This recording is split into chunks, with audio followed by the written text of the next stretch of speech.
kai aš susidūrusiu su profesionaliu sportu ir daugelis žiūrėdami bet kokią sporto šaką, bet kokį sportininką, visada galvosim, kad tai yra daug paprasčiau. Mačiau tą bikini fitnesą. Ir aš buvau nustebus, kad tai yra kaip modeliai, jos gražios, jos nerumeningos, truputį presiukas atrodė wow.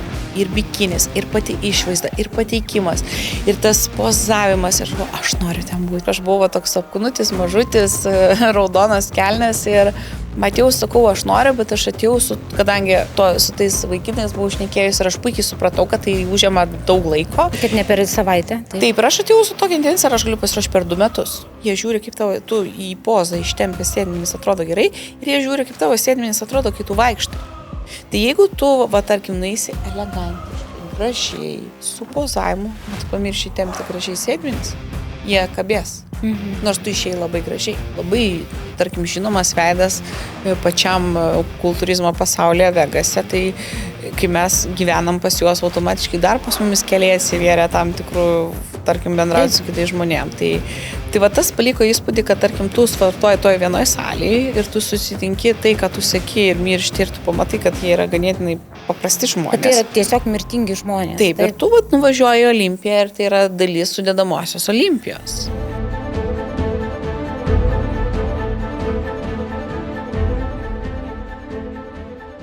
Mano visą karjerą prasidėjo, tai aš buvau 12-okė, kai sudalyvavau pirmą kartą savo varžybose. Ir po to sutikau savo trenerį, dabartinį sužadėtinį, ir nusprendžiau pasilikti Klaipėdoje. Po savo, visų mokyklos baigimų ir galvojau, ką man čia stoti Klaipėdoje. Aš buvau ir prieš tai jau pagalvojus, galbūt, nes, aišku, ketinau keltis į Vilnių. O jeigu likčiau Klaipėdoje, tai Klaipėda, uostamiestis pas mus ir aš kažkaip pasirinkau tą kryptį ir baigiau uosto ir laivybos valdymą. Geras. O tai profesija, pagal profesiją, kas būtum tada, jeigu būtum? Galiu dirbti bet kokiuose jūros kompanijose, galiu projektų vadovė būti. Viskas, kas yra su jūros susiję, bet kokią kompaniją vis tiek rašiau kažkokią tais vietą ir teko atlikti praktiką net uosto direkcijoje, bet ne mano. Ir tuo visų studijų laikotarpiu jau buvo ir mano antros varžybos, tai aš būdavau tokia, kuri nepaisant to sportuodavo, arba būdavo daug grupiokų keista, kad tu pusmetį ateini po 6 mėnesių visiškai kitoks ir būdavo tas, tai netgi atlikdama, grįžtant prie to praktiką, tai ne mano, aš negaliu sėdėti ofise, aš esu per daug judri, per daug mano ženklas yra avinas ir aš negalėčiau dirbti tokio darbo, nes išprotėčiau. Reikia kažkur zūti aplinkai. Tai salė yra toksai mano vieta ir aš tą supratau, turi judėti. Tau reikia daugiau adrenalino. Reikia judėti, daryti kažką jo. Tai tu iš tikrųjų esi iš prigimties klaipėdietė, ar ne? Taip. Gimei Klaipėdoje, ar ne? Aš gimiau šalia Klaipėdos, tai taip sakyti, kad ten 2 kilometrai, tai yra kaip įvažiuoji į Klaipėdą, kas žino, yra Jakų žiedas, tai ten yra Jakai. Tai aš visą laiką augau Jakuose, bet ten nuo 5 klasės aš mokiausi Klaipėdoje, tai tie Jakai yra vis tiek kaip užmiestis, tai Vilniaus mastų, tai čia būtų tikrai klaipėdietis. Taip. Taip, o po to visas gyvenimas jau vis tiek sukosi aplink Klaipėdą. Išvažiuoji, parvažiuoji, bet Klaipėda yra tavo namai tokie, ar ne? Taip. Ir tavo tokia sportinė karjera prasidėjo nuo dailiojo čiuožimo, ar ne? Taip. Kažkodėl tai tu rinkaisi, kiek tau buvo 7 metai, berods, aš skaičiu. Ar 9? Taip. Aš visą laiką, man labai patiko, tais laikais mes labai turėjom Margaritą Darbeską ir Povilą Vanagą ir visi apie jo žinojo ir tai buvo taip svarbu ir mes visą laiką matydavom televiziją ir man kai būdavo 5 metukai, man tai patikdavo, tiesiog patikdavo ir šiaip tas ledo sportas jį dažnai rodydavo, tikrai dažnai ir aš visada 5 metukų atkartoti norėdavau, ten aplink kilimą tu bagindavai ir aš labai norėjau čiuožti. Iš tikrųjų, mane tai vežė, bet mes neturėjome kur mokytis. Nebuvo arenos, ar ne pas jūs? Mes turėjom, Akropolis atsidarė, tiksliai atsimenu, kai man buvo 8. Ten tą ledo areną mes turėjom, bet nebuvo kas mokintų čiuožti. Tai buvo Vilnius ir tada aš atsimenu, jau kai tik atsidarė Akropolis ir atsikėlė ir jau buvo prasidėjo dailiojo čiuožimo treniruotės, mes kažkaip nežinojom, kadangi mano sesuo dirbo Akropolėje ir pasakė, yra dailiojo čiuožimo pamokos ir aš kai sužinojau, man buvo 9, prašau, maldauju, aš viską padarysiu, aš labai labai noriu ir tada mane užrašė ir aš pradėjau čiuožti ir aš atsimenu, net papuoliau į pirmą pasirodymą po 3 mėnesių lankymo tik tai. Aišku, aš buvau tas, kur ten vos apsisukė toks nykštukas ant to ledo, bet taip, ir aš kažkaip greitai palaipsniui įšokau kitą grupę, bet vis tiek 9 metai yra jau truputį vėlu. Ai, per vėlu jau tapau? Nu, nėra per vėlu, bet jau 9 metų sportininkai jie ganėtinai yra pažengę, o tu ketini pradėti nuo nulio, vis tiek kitaip. Aišku, tada ir lygis buvo kitoks, nes viskas tobulėjo, jau kiek metų praėjo, tai lyginti kaip vaikai arba tas pats, dar nutrauksiu galbūt, kaip ir didžiuosiuose varžybose ir olimpiadai visiškai kitokie jau elementai yra. Nu, viskas daug progresuoja labiau, tai kaip 9 metų vaikai tada čiuožė ir dabar tai yra didelis skirtumas jo. Ir aš gal čiuožiau iki 15.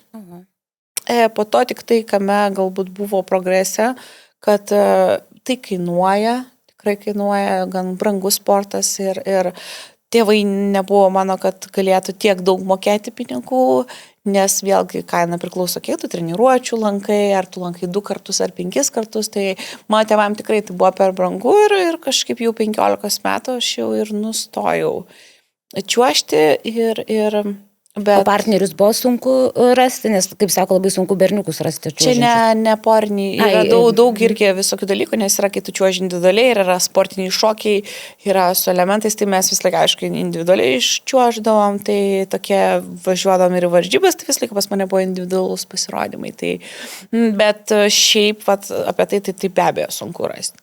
Nes turi atitikti ir ūgis, ir svoris, ir kad būtų, tarkim, elementus padaryti, tai turi labai ir šiaip turi susičiuošti, turi lygis būti vienodas, tai tikrai labai sunku, nu kaip ir su šokiais. Tai... Ne taip paprasta iš tikrųjų. Taip, tai yra auksinis turbūt visur dalykas, nes irgi kiek stebiu, arba pažįstam, arba, tarkim, tam tikrų žmonių, tai jeigu ir turi vaikus, kuriuos veda ten į šokius, taip toliau, tai jeigu randa partnerį, kraustosi į kitą miestą. Ir dažnai būna vėl tie partneriai, jeigu būtų geri, čia ką girdėjau, tai abu nori dominuoti. Taip. Vėl ten abu dominuoti negali, dažniausiai turi dominuoti ten kažkas vaikinas. Jo, ir tai irgi yra tokių, kad iš tikrųjų, jeigu jie būna geri, tai yra labai didelė sėkmė. Ir motivacija, ir tai yra sunku, ir tėvai daug aukojasi iš tikrųjų dėl to, kiti keliasi gyventi, keičia darbus dėl to, kad vaikai po to po kokių 15 metų pasako, mama, aš nebenoriu. Mano nuomonė svarbiausia, kad tai būtų ne tėvų intencija ir ne tėvų noras. Jeigu tai vaikas, va kaip aš, man patikdavo, aš žinodavau, aš bandydavau atkartoti elementus, sustojus, tarkim, ar ne ant kėdės. Tai man tos pirmos pamokas, aš pareidavau, aš bėgdavau, aš susidėjus pačiūžas, laukdavau, kada vėl reikės treniruoti. Aišku, tavo atsibosta, kas yra per daug, tu būna tie periodai ir ateina ir paauglystė ir tu nenori, bet svarbiausia, kad vaikas pats norėtų. Ir labai būdavo daug žmonių ir daug tėvų, kurie vesdavo vaikus per prievartą į tą ledą. Ir aš pavydėdavau, nes jie galėdavo ir daugiau treniruočių lankyti ir jiems būdavo skiriama daugiau finansų. Galbūt aš labai norėjau, bet nebuvo tiek galimybių, o jie net nenori, jie verkdavo, bet juos versdavo. Tai va čia, man atrodo, yra negerai. Svarbu, kad pats žmogus norėtų daryti. Jo, nes kai bandai sukurti iš vaiko tą, ką tu pats psichologiškai galbūt neturėjai, tai aš nežinau, ar tas vaikas labai tą priims taip, nes čia jau turi būti vaiko pasirinkimas toksai.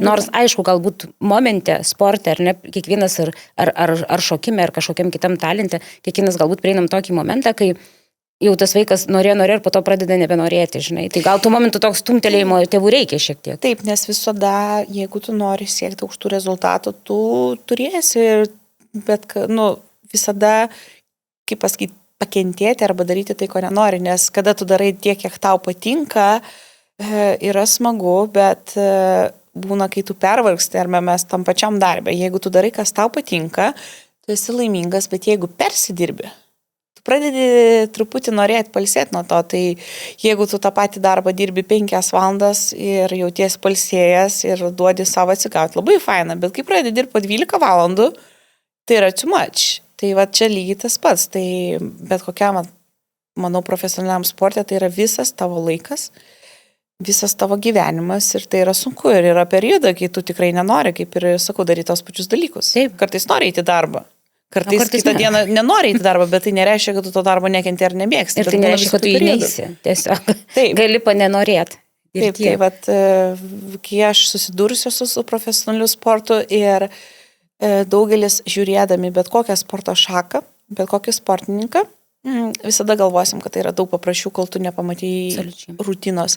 Ir kai tu pamatai, kaip jie gyvena, tai yra kosmosas. Tai yra bet koks mažas, atrodo, ten 5 liko 6, tu tiek atiduodi jėgų, tiek atiduodi savo laiko, visas gyvenimas yra tik apie tai. Tai vat... Visiems lengviau gauti tabletę ir viskas, bet ne eiti iki tikslo, tai čia tas. Tai kaip tada tokia graži mergaitė su tokiam gražiam akim, nes dabar žiūriu, tos akys tiesiog mėlynos, žiauriai gražios. Kaip tokia graži mergaitė nusprendė, kad ji jau nebešoks ir pereis į kitą sporto šaką. Kaip tavo gyvenime atsirado būtent kultūrizmas? Aš niekada nebuvau labai tokia...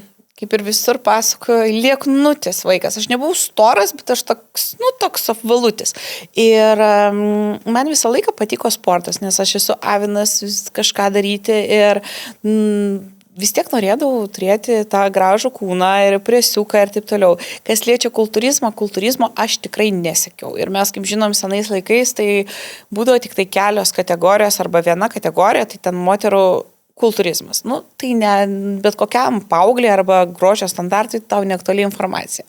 Ir aš atsimenu, atsirado tokia kategorija, tai yra bikini fitnessas. Aš jį pamačiau socialinėje erdvėje merginą, kuri laimėjo Europos čempionatą.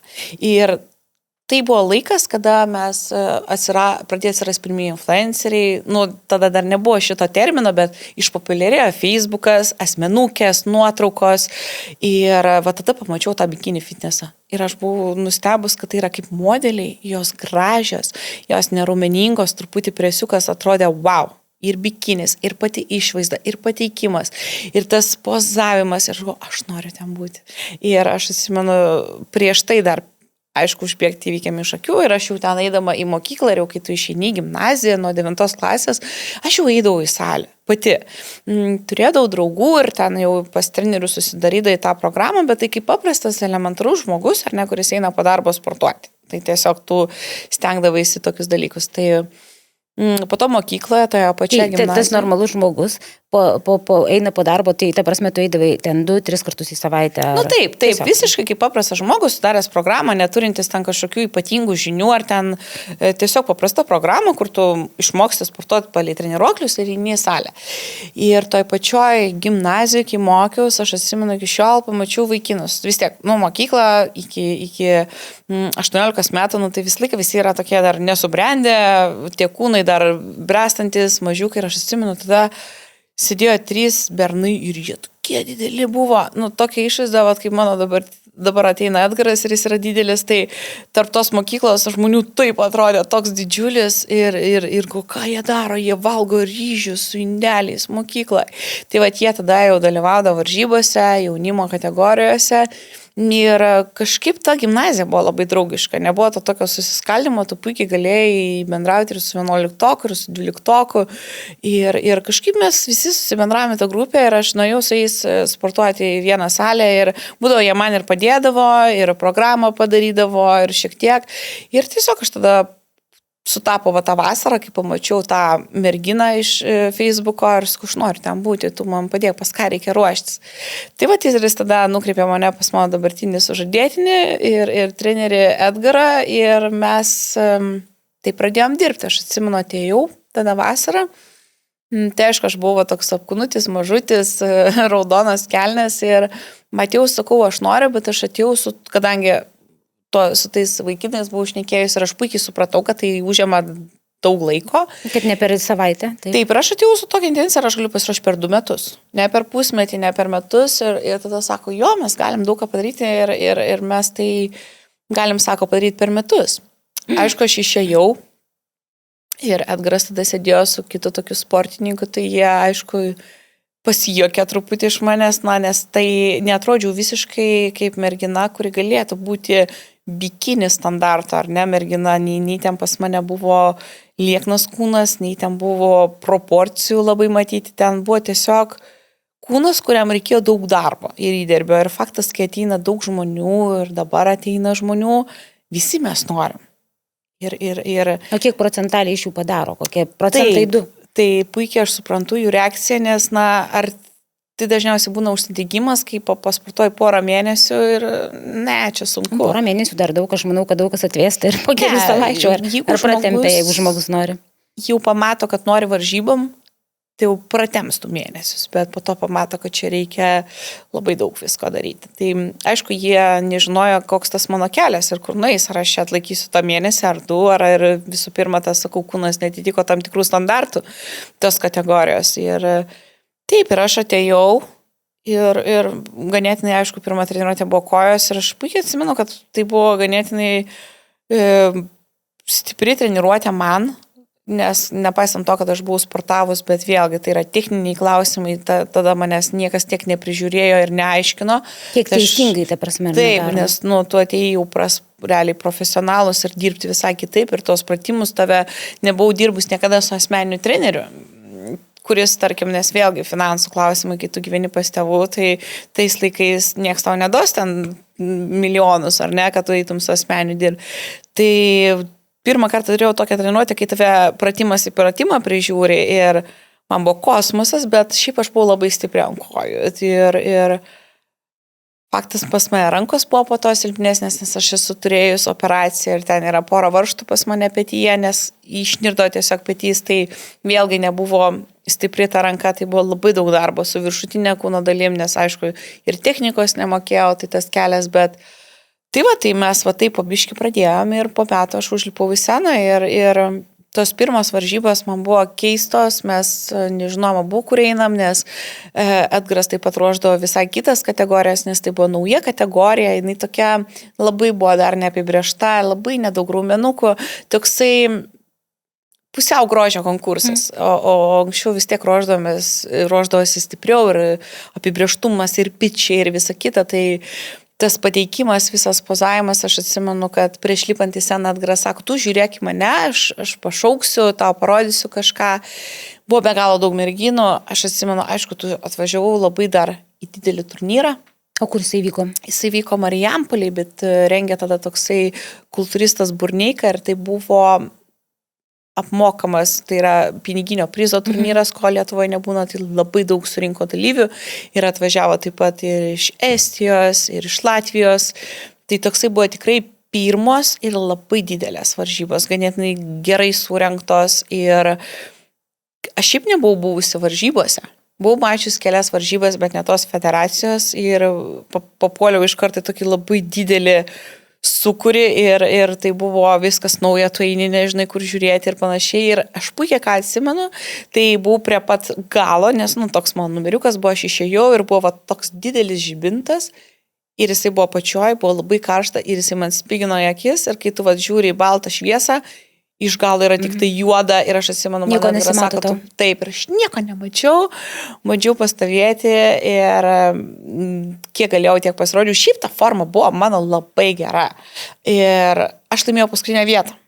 Buvau iš savo kategorijos mažų 15 iš 15 ir tas visas vaizdas, atsimenu, pasibaigus tom varžybom, aš tokia laiminga buvau, palyginus kaip aš atrodžiau ir kaip atrodžiau tada prieš varžybas, tai buvo visiškai du skirtingi dalykai. Aš buvau pati laimingiausia pasaulyje žmogus ir aš užlipus tada, aš žinau, kad aš visą gyvenimą čia dalyvausiu. Man tai patiko, atsimenu, buvo tada sekančios varžybos po 2 savaičių ir aš puikiai supratau, ką man reikia daryti. Aš žinau savo klaidas, man reikėjo atstovėti, man reikėjo pamėginti ir pasižiūrėjau internete, pasižiūrėjau savo nuotraukas, aš sugebėjau patvarkyti savo pozavimą per 2 savaitės, supratau, ko man reikia ir tada jaunime Lietuvos čempionate aš buvau 4. Taip. Ir aišku, tai buvo ne bendra kategorija, nes ten, aišku, nebuvo tose pirmose varžybose kitų kategorijų, iš karto lipau su moteriam, kurios netgi turėjo 10 metų patirtį, bet tas iššokimas į tokį lygį gal ir buvo gerai. Tu pamatai maksimumą, nes labai dažnai būna, kai tu nuvažiuoji į mažą lygio varžybas ir po to patenki kažkur daugiau, tai būna sunku. O šiaip sakau, aš buvau laimingiausias žmogus planetoje, nes aš atrodžiau geriausia, kokią buvau mačius savo gyvenime. Per tuos metus, kol ruošėsi, kas buvo tau sunkiausia? Fizinis pats krūvis, mitybą susireguliuoti, ar kažkokie kiti niuansai, psichologiniai gal kažkokie? Labai buvo sunku mityba, nes aš labai esu mėgstantis saldumynus, maistą, bandelės ir visą gyvenimą, aš ir valgydavau sumuštinius ir visą kitą. Tai man buvo nesuprantama, kaip galima atsisakyti šokolado, kad ir parašyta buvo mitybos planas, kad, tarkim, tu gali turėti čidėjai. Man buvo kosmosas turėti vieną kartą savaitę čidėjai, nes mokyklos laikais, tai tu nueini į pamokas, po to nueini, nežinau, į kokį dabartinį kofeiną, ar ne, kaip paaugliai sėdi, tu pasimsi tą kavą su sirupu ir turėsi šokolado milkos. Ir tai buvo kasdienė rutina suvalgyti meduolį mokykloje, bandelę ir nepaisant to, aš buvau 12-11 klasės, man atrodo, pradėjau. Ir 12 klasėje gavosi pusę metų kažkur, rugsėjais gavosi 11 klasė ir jau kai atėjau aš į 12 klasės rugsėjai, tada aš dalyvavau. Tai vis tiek tu mokykloje gyveni ir vis tiek įeini ir bandelės, ir meduoliai, ir mokyklos laikais, tai reiškia, tu nešies kuprinę ir dar kitą maišą visą suvalgys. Visiškai kitas valgymo.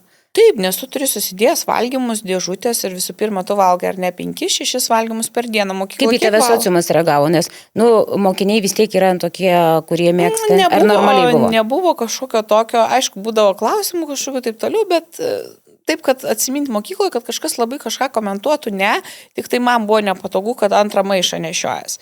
Ir kitas dalykas, kaip tu būni pratęs, tai valgykloje valgai vieną kartą.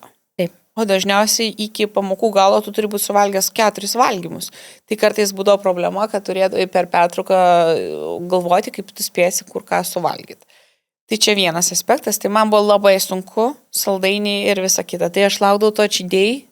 Kiek dienų tas čidėjai pas tave būdavo? Tai va vieną kartą savaitę. Vieną kartą į savaitę. Tai yra 6 dienos, 7 čytinam. Tokia buvo mūsų, tarkim, pradžia. Tai tu turi suprasti, kad tas čidėjai ar ne, tai yra kažkoks tai valgymas ir kažkoks tai desertas. Pas mane taip nebuvo pirmas dienas, aš keldavus visą laiką savaitgalį po mokyklos, neribotai, 10, 11, tai aš statydavau žadintuvą nuo 6 ryto, kad pradėtų greičiau valgyti bandelės. Nes per tą savaitę jau prisisvajodavai, ko norėsi. Taip, jau būdavai užspirkęs spurgų ir visko, ko tik reikia. Tai pirmas aspektas – mytyba. Antras buvo tėvai. Tėvų reakcija į patį sportą. Tėvai mano yra vyresni ir čia faktas, tu susigalvoji naują nesąmonę. Visų pirma, tai kainuoja labai didelius pinigus, turėti trenerį ir visą kitą. Tai tėtis grynas žemaitis, nematęs tokių dalykų, kas yra iš vis kultūrizmo pasiruošimas ir valgymai ryžių. Tai yra visiškai kitoks režimas, negu gyvena paprastas žmogus. Tėvai nori geriausio savo vaikams. Jau.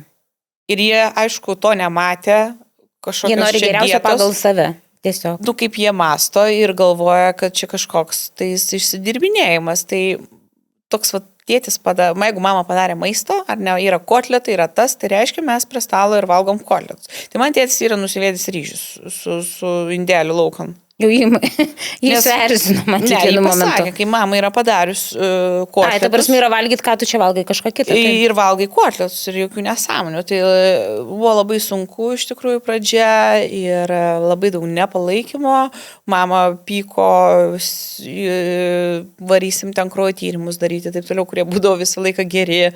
Tėvam nepatiko ir aš atsimenu tas pirmas varžybas, tai nebuvo jokio palaikymo. Pati kiek kapščiausi ir buvo daug ašarų ir visko, tai labai norėjau. Ir pirmas varžybas niekas pas mane neatvažiavo ir niekas nevažiavo. Ir buvo, kad ir tų pinigų neskyrė, tai nagus pati prisiauginau. Bikinį kainuodavo, ar ne, dabar kainuoja irgi kainos vyroja ten pasikeitusios, ar ne, nes metai keičiasi, bet tada irgi kainavo kosmosą. Dabar kainuoja ten, gali siekti nuo 8 iki 1500.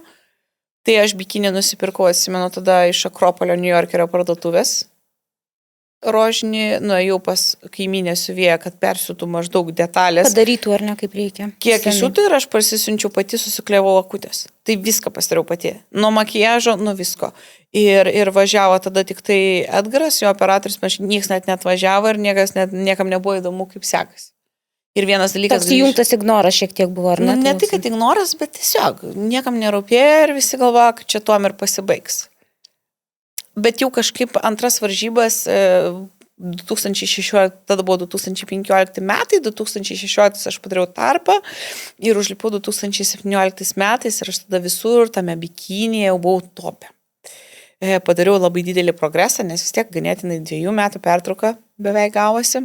Puikus laikas ar nesuprogresuoti ir jau tada atvažiavo jau ir tėvai palaikė, jau ir tėtis atvažiavo tai toliau ir varžybas ir fainai ir aš atsimenu visai jau kitai buvo, bet vis tiek jie džiaugiasi ir medaliais viskuom ir palaikė, bet kada ateidavo tas vadinamas, baigdavosi sezono galas, prasidėdavo off-seasonas, jau viskas turbūt. Jau turbūt pabaigsi. Jie laukia, kada visas tavo šitas pomėgis baigsis. Jo, tai jau nebelipsi. Jo, ir aš vėl vis lipu ir po to buvo kaip... Ir dabar, aišku, klausimas. Jau nuvažiavai į Ameriką, turbūt jau viską pasiekiai? Nesakau, reikia dar laimėti Ameriką. Tai va, toksai yra... Jie tiesiog su laiku galvodavo, kad su tuo sezonu baigsis, bet jie palaikydavo, jie nebebuvo prieš, jie tiesiog jau, kuom pasikeitė, pavyzdžiui, tėtis. Tai jis jau pats, aš to jau tau nesiūlysiu, tu turbūt nevalgysi ar tau padaryti ryšių. Pasikeitė tikrai tas visas požiūris ir jie galbūt net irgi ir priprato per tiek laiko. Priprato ir suprato, kad čia ne paskutinis sezonas. Ir jau dabar tėtis, pavyzdžiui, vis tiek jau užsimdavo žemės ūkiu, važiuodavo į tą patį turgų, tarkim, prekiaut grūdais, taip toliau. Tai yra... iki tokio lygio, kad tėtis jau mano plakatą išsiveža į turgų ir rodo savo pensininkam draugam. Labai gerai. Palaikymo komanda visai. Tai va toks pasikeitė požiūris galbūt ir sak čia man dukra žemaitiškai. Tai va kaip išaugo ir kaip pasikeitė visas. O kaip su pozavimu buvo? Vis tiek pirmos varžybos turbūt nėra taip paprasta, nes šitai nėra tas pozavimas paprastas dalykas, aš kaip suprantu, čia tokia savotiškas mokslas. Taip, jis yra labai svarbus ir jis gali lemti, netgi sakyčiau, kokį 70% tikrai tavo rezultato. Tai vat pirmas varžybas galbūt man reikėjo, ką ir pasakau, žibintas, nematydamas, turėjai pajausti, ko reikia ant scenos ir aš šiaip, ką turiu... Bet tai dabar truputėlį pertrauksiu, aš taip buitiškai paklausiu. Tai nėra tai, kad tu išmoksti kažkokius pratimus, išeini ir parodai juos. Ne. Čia nuo situacijos? Tai čia elementariai pasakysiu tokį dalyką. Jeigu nepasakyt, yra kultūristinė pusė ir yra elegancija, grožis ir panašiai. Kartais galim ar ne uždėti suknelę merginai. Paprastai, čia kalbu mes sėdėm, ar ne? Ir pavyzdžiui, gali mergina nebūti pati gražiausia, bet jinai įeis taip į kambarį, kad jinai atrodys antiek patraukli, jinai įeis, įplauks ir praeis ir jai visi pasižiūrės. Ir tu gali uždėti, nežinau, gražiausios figūros suknelę merginai, kuri pasimetus, žiūri akis, tampo suknelę kampę, arba pavyzdžiui, jos akis nežėri, jinai neturi seksualumo ir šito. Ir tai yra du dalykai. Nėra vibracijos visiškai. Tai čia yra vienas dalykas, kas yra, ir kitas yra, visą tai reikia sujungti su technika ir ką reikia su proporcijom, su įstojimu ir su visais šitais dalykais, kad žinot, kur reikia sutemti raumenis, kaip reikia vaikščioti, kaip kad tu netrodytum kaip arklys. Vėlgi, vienas žmogus... Pasisukti, pažiūrėti ir taip toliau, ne? Taip, vienas žmogus moka su aukštakulniais vaikščioti, kitam reikia metus dirbti, o kita mergina, jinai šiaip, ar ne, vaikščio visur visą gyvenimą. Tai pradžia nuo to pozavimo galim pradėti nuo pirmo taško, vienas moka su aukštakulniais vaikščioti, kitas ne. Ir čia prasideda elegancija, kitas vaikšto gražiai išsitiesęs. Tai įsivaizduokit, kažkam reikia su kablais mokytis vaikščiotis namie, kai jis nevaikščiotų kaip koks kupranugaris. Tai čia pradėkim nuo šitų, kaip ir moteris, ar ne, laukia vienas aukštakulniais arba pačiam akropoliui, jinai taip praplaukia, gražiai praeina su savo paltuku. O kitai, kaip ir neuždėjus tos aukštakulnius. Atrodo, duomenys turi visus, bet net kreipi dėmesio tiesiog. Ne tai, kad bet vaikšto, pavyzdžiui, kažkaip keistai, nuo toks dalykas. Tai tada mes sujungiam visą tai, kokios yra pozos ir tai gali reikalavimai būti skirtingi nuo kategorijų, ar ne. Pavyzdžiui, elementariai, mes galim turėti užsiauginę labai gražų sėdmenį, mes galim atsistoti į pozą, kad sėdmenis parodyti. Ir pavyzdžiui, yra toksai reikalavimas, ko teisėjai liepia, parodom pozą ar ne, tarkim, jie pažiūrėjo tavo sėdmenis ir paprašo, pavyzdžiui, 5 žingsnius į priekį, paeinam. Ir jie ką žiūri? Jie žiūri, kaip tu į pozą ištempęs sėdmenis atrodo gerai ir jie žiūri, kaip tavo sėdmenis atrodo, kai tu vaikštai. Tai jeigu tu, tarkim, nueisi elegantiškai, gražiai, su pozavimu, bet tu pamirši tempti gražiai sėdmenis, jie kabės, nors tu išėjai labai gražiai. Tai reikia pagalvoti apie tai, kad tarkim, sėdmenų pūstumas netgi vaikščiant liktų gražus. Ir tiek visko reikia sujungti į vieną, kad tapti geriausiu, tai yra labai labai sunku. Faktas, tokių žinių ir aš neturėjau. Turiu tą vadinamą vibracija, kaip mes ar nekalbėjome į sceną, aš galiu pažiūrėti teisėjus, aš galiu sužaisti, aš galiu įeiti taip, kad žmonės atkreiptų į mane. Kiti klausimai taip, per ilgus metus, kad liečia su technika. Bet man niekada nebuvo problemų su pozavimu išėjimu vienam pačiam į sceną, nes man patikdavo. Bet dabar aš išeisiu. Tai man patinka su aukštakulniais, man patinka išeiti, taip toliau. Tai kartais galbūt, jeigu žiūrim atgal nuotraukas arba taip, tada jau matai kažkur techniniai dalykai. Tai būdavo kokį petį užkeliu, nes ten bandydavai būti didesnis, arba matai, apsisukus kažkur sėdmenis neištemti, bet čia yra detalės, kurias sujungti vieną. Bet tas išplaukimas į sceną, aš pati žinau, kad aš tai galiu padaryti ir aš žinau, kad aš tai turiu. Tai tas toksai su pozavimu yra, kad dalinai man kažką Dievas davė, bet tai nefatalis. Ir yra kažkur, kur reikėjo įdėti darbą. Ir tu dabar matai klaidas. Dabar atsirado labai daug kategorijų, berods jų yra 4, liktais ar 5. Čia nuo federacijos priklauso palei lygį, ne? Yra reikalavimai, pavyzdžiui, bikinis, kuom skiriasi nuo mano kategorijos. Mano kategorija yra wellness, vadinasi. Bikinis jisai turi būti liekna, graži, proporcinga, liekna talija. Tai kodėl tu wellness perėjai, įdomu irgi. Taip, tai tas kūnas, jisai negali, pavyzdžiui, bikinis turėti raumeningų kojų, nes jisai yra kaip kultūrizmo modelis. Graži, ne per daug raumeninga, apibrėžtos linijos. Wellness kategorija yra, galim vadinti tokią disproporciją apatinę pusę, tu turi turėti didesnės kojas, didesnius raumenis sėdmenyse, turi būti žymiai pustesnė, pavyzdžiui, negali būti ištreniruotas labai viršus. Jeigu aš dabar toliau labai daryčiau pečius ir grįžčiau kitą sezoną su didesniam rankom, ir aš galiu jau viskas iš 5 iškristi ir teisėjai pasakys pas tave per didelės ir raumeningos rankos. Nes tai yra apibrėžtis, kaip tu turi atitaikyti kategoriją. Standartai, ar ne? Standartai, taip. Ir dėl to tu treniruojas. Tai logiškai mano tikslas ir tarkim toliau tobulėjant, man reikia sėdmenis vadinti, taip sakyti, pūsti. Man kažko treniruoti viršutiniai daliai nereikia. Pavyzdžiui, yra kita kategorija, jinai vadinasi figure. Tai jos yra daugiau treniruoja viršutinę dalį, irgi yra tokia proporcija, kaip aš sakau, toks sūris turi būti. Tai jos turi būti didesnės, jos turi turėti didelę nugarą, jos turi turėti, tarkim, pečius. Ir kiekvienas turi savo tokį apibrėžimą ir palei tai turi atkreipti dėmesį. Faktas turi atkreipti, ką sako teisėjai ar ne. Aišku, jų nuomonė gali būti skirtinga arba ne visą laiką irgi teisinga, bet... Ar keičiasi jų standartais, tarkim, nuo šalių ar nuo metų ar nuo kažko? Gali keistis, dažnai gali pasakyti nuomonę, tarkim, kad tu buvai ten. Teisėjas gali liepti būti sausesniam tarkim, kitas varžybas, kitas gali pasakyti, kad reikia būti kaip tik labiau soft, kad nebūtų tokiam ryškiam. Labai priklauso, ko teisėjai nori iš tos linijos. Vienam patinka labiau švelnesnės, kitam truputį ryškesnės. Faktas, tie standartai vis tiek išlieka panašus. Jeigu tu ateisi, kaip sakau, tos kitos kategorijos figure, su dideliais pečiais į wellness kategoriją, kuri reikalauja ne apatinės dalies ir nedidelių rankų, tai tu išlysi iš konteksto.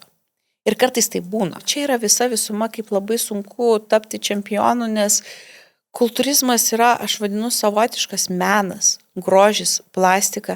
Pateikti savo kūną ant scenos yra labai sunku ir tai yra labai didelis darbas ir sunkiausias dalykas, nes tai nėra vien raumenų auginimas. Jeigu tu turėsi raumeningiausią kūną, bet jo nemokėsi parodyti sceną, nemokėsi parodyti savęs, būti geriausiu. Jeigu gali laimėti varžybas, bet ar laimėsi 2, 3 kartą, ar tave atsimins, ne. Tai geriausi pasaulyje jie turi viską. Jie turi charizmą. Charizmą, jo. Dažniausiai būna, kaip mes pamatom čempioną arba šiaip, iš kur žinot, kas yra pirmas. Kad ir tos pačios bikini mergaitės, arba bet kokia kita kategorija, kad ir wellness. Išėjus 15 merginų, tu vis tiek pamatai gražiausią. Ir turi X faktorių tokį, ir ne visai kitaip. Taip, tu pirmą pamatai gražiausią. Ir taip yra, ir pažiūrėkit, jeigu ateisim į bet kokį kambarį, mes pamatom gražiausią mums, ar ne? Galbūt tas grožio standartas yra skirtingi, bet akis užkliūna gražiausia ir tik tada pamatai 2, 3, dar, gal ir šita nieko. Ir next, jau tada. Jo, bet pirmas tu turi paimti. Tu išėjai vieną liniją ir realiai viskas prasideda nuo įėjimo. Jeigu tu esi labai geras, viskom tave iškart pamatė. Tik nuo įėjimo jau būna aišku, kas yra pirmas. Net nepradėjus. Pirmas įspūdis, ar ne toks? Taip. Bet visuma yra ir kūnas, ir pateikimas, ir vaikščiojimas, ir visas šitas. Tai šitą turėti, išdirbti, tai yra juodas darbas. Tai yra padaroma, bet labai daug... Ir iš vidaus dar labai daug turi turėti. Čia labai daug atletų pasaulinio lygio, kurie turi iš pačios Amerikos, kurie turi begalinį pasisekimą, ar ne, ir didelį sekėjų skaičių, kur netgi turi virš milijono ir milijonai sekėjų, bet jie taip daro tik dėl to, kad tai yra darbas ir verslas. Ir jie neturi vidinės meilės iš širdies šitam reikalui. Nes, pavyzdžiui, Lietuvoje labai yra žmonių tokių, kurie nėra žinomi, mes neuždirbam čia daug pinigų. Bet kažkur yra kažkoks dėdė, tarkim, vyresnio amžiaus, kuris eina į salę ir jis tai daro visą gyvenimą. Ir jis eina tos 6 kartus ir jis kiekvieną dieną tamposi tuos indėlius ir verda tuos kiaušinius dėl to, kad jis tai myli. Ir čia taip yra ir jam galbūt jisai netapo pasaulinio lygio. Ir jau netaps, bet dėl to nepasikeičia jo meilė tam. Taip, ir jis tai daro dėl to, kad myli. Ir daugelis atletų iš Lietuvos arba, kaip sakom, ar ne kiek yra žymių žmonių, bet kokioje sporto šakoje mūsų kiek yra nedaug. Pas mus teko ar ne apsilankyti, tai mūsų visoje šalyje kiek Las-Vegase gyventojai, ar ne? Taip. Viena mieste. Ir kiek mes turim pasaulinio lygio atletų, olimpinių čempionų. Nes mes turim kažkur tą širdį norą. Kovotojo geną, aš galvoju, mes turim. Lietuviai absoliutus kovotojai. Tai yra tasai toks, suranda kažkas savo sritį ir kažkur viduje patikė, kad aš galiu būti geras. Ir taip atsitinka, mes neturim kažkokių resursų didelių. Kažkas yra iš kažkokio kaimelio ar iš kažko, bet daro viską dėl to, kad tai yra vidinė stiprybė, tikėjimas savim. Ir tas tikėjimas savim kartais gali prigesti ir man yra tai buvę. Ar buvo tokių, įdomu, ir jis būtų sužinotų, duobių, sakysim, tokių? Buvo ir tai vieni didžiausi, buvo 24 metai, patys baisiausi man psichologiškai. Dabartiniai. Tai aš skaitau labai negeri metai mums asmeniniam gyvenimui ir nebetikėjimas savim. Ir čia ta ugnis vidinė. Ir tai yra viskas. Tu gali daryti tą patį, tu gali kaltinti visą aplinką, visada bus sunku, visi turi gyvenimiškų problemų. Bet kai tu prarandi tikėjimą savim vidinį ir jį pakelti labai yra sunku. Yeah. Kodėl taip atsitinka? Priežastis. Gal perdėgymas, gal taip sutampa, kad tu turi savo gyvenimo didžiausią startą ir kuri tu, kaip pasakyti, tai yra kiekvieno kultūristo svajonė. Ir kai tu pradedi savim pats netikėti, turi kažkokių bėdų ir kaltinti visą aplinką iš šono ir depresuoti dėl kažko, ir dar kai gauni spaudimą, dar labiau, kad kai tu važiuoji be spaudimo, ar ne, važiuoji tik padalyvauti, dažniausiai gerai sekas, nes tu neturi išorinio spaudimo ir kai tave čia pradeda spausti ir tu pats turi kažkokių... Kiek akių nukrypia vien tik jau. Tai tada pasidaro tikrai sunku. Ir ką supratau aš, kuo toliau, kad kuo aukščiau lipi, tuo yra sunkiau. Taip. Mes galvojam, kad tam čempionui būti pirmam labai lengva, bet ne. Todėl, kad tu turi kiekvienais metais labai didžiulį spaudimą, nes visą laiką yra antras ar ne, arba trečias žmogus, kuris nori tave nugalėti. Ir jisai, tarkim, būna priežastis, kodėl antros, trečios vietos kapstosi ir visus metus varo, nes jų tikslas yra nugalėti tą pirmą. Jie kapstosi kiekvieną dieną, eina į treniruotę, galvodami, kad bus geresnis už tą pirmą. Pyktį. Taip, jie turi metams, kabliuką. Taip. Bet kai tu esi pirmas, kodėl dažnai yra sakoma užmiegi ant laurų, nes ašgi pirmas. O ką tu turi, kad tu neturi nieko nugalėti? Ir įsivaizduoji, tu dabar laimėjai varžybas, o kaip turi neužlipti ant laurų ir negalvoji, kad aš esu geriausias. Kaip tu neturi to pirmo varikliuko, ką nugalėti ir išlikti tokiam pačiam stipriam, tiek pat treniruotis, tiek pat sunkiai arti, yra labai sunku. Dėl to dažnai būna, kad kažkas vieną kartą sudalyvavęs, po to nebelaimi. Ir viskas, jo. Tas yra sunku ir man žavi čempionai, kad tai yra labai didelė stiprybė. Išsilaikyti šitam lygiai yra daug sunkiau, negu iki jo prieiti. Galima būtų taip sakyti. Gal čia motyvacijos, tarkim, prasme arba panašiai, nes... sakau, būti čempionu kelis metus iš eilės, tai yra wow. Ir visas šitas kelias, ir dar ką supratau, kad tai yra viskas čia. Viskas nuo šito priklauso. Visiškai. Ir šitie metai, aš galvoju, kad tai yra mano blogiausi metai. Aš taip vardėjau iki pat visą pasiruošimą, iki šitų varžybų sezono galo. Ir aš supratau, kad prisėdau, čia iš tikrųjų nesenai, gal prieš 2 savaitės, ir aš supratau, kad šitie metai man davė labai daug. Labai daug suprasti, kad kiek gali savo galvą reguliuoti, kad tai buvo, kad vis dėlto, kad tai įvyko ne be reikalo. Gavai pamokas geras. Gavau tokias pamokas, kad aš dar labiau ant galo įsimylėjau šitą sportą, nors atrodė iš pradžių šių metų, kai reikėjo pradėti ruoštis, kad aš pavargau, aš nekenčiu ir netgi sakiau, aš nenoriu, nes sunku. Ir supratau, kad jeigu tu nori daug ką pasiekti, tau turi būti sunku. Jeigu tai būtų labai lengva, arba, nežinau, ranka pasiekima, visi važiuotų ten, visi visur būtų. Ir aš kaip pagalvoju, blemba, kaip tam gerai, kad mes norim ar ne ir patostogauti, ir tu neturėsi to, tu turi atiduoti visą save, kad tu pasiektum. Ir aš supratau, kad turi būti sunku, jeigu nori būti geriausiu.